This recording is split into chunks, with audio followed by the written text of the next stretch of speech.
What is mobile learning? And can we exploit some of the unique features of mobile devices, like iPad, to enhance and even to transform the experience of learners in our schools? This short presentation overviews how the iPAC framework addresses those issues. And these are the kind of questions academics and practitioners have considered seriously over the past 10 years since the introduction of mobile phones and more recently in 2010, the iPad.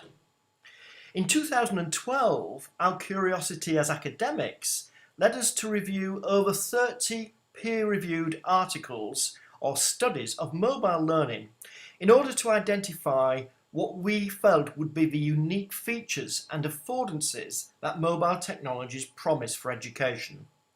And we describe these as the signature pedagogies of mobile devices.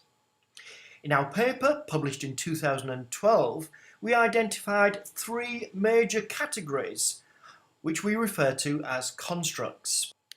These constructs are represented in the triangle, with the idea of time and space at the centre, since mobile devices seem to enable learners to transcend some of the traditional boundaries associated with time and space, meaning they no longer have to be in a fixed place or at a fixed time to undertake learning.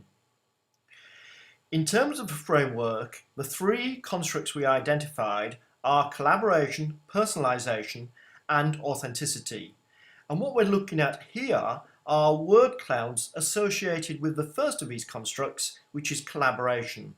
And these are the terms we identified in our literature review, which includes things such as conversation, data sharing, social interactivity, exchanging ideas. The next construct is authenticity, and this covers terms such as participation, situatedness, contextualization, task, and the tools that learners use. And the third construct is personalization, which includes ideas such as agency, the amount of choice and self-regulation that learners have, and the extent to which learning is customized.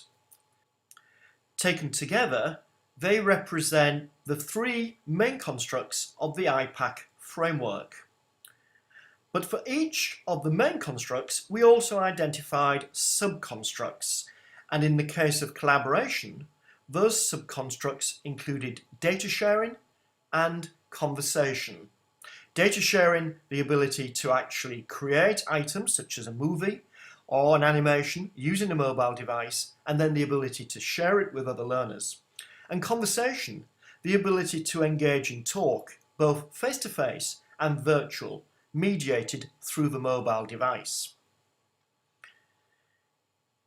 In the second category, we examined personalization, and the sub-constructs for personalization were identified as customization and agency.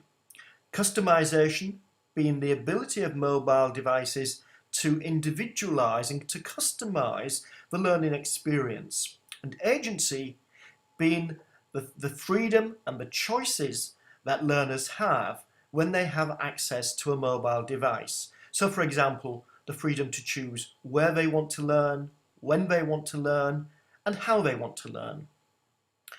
And in the case of the authenticity construct, we identified three subconstructs, these being the task, the tool, and the extent to which the learning is set in. So the task and the tool are related to how learners can use their mobile devices to undertake activities that are more authentic and realistic, using apps that are more professional.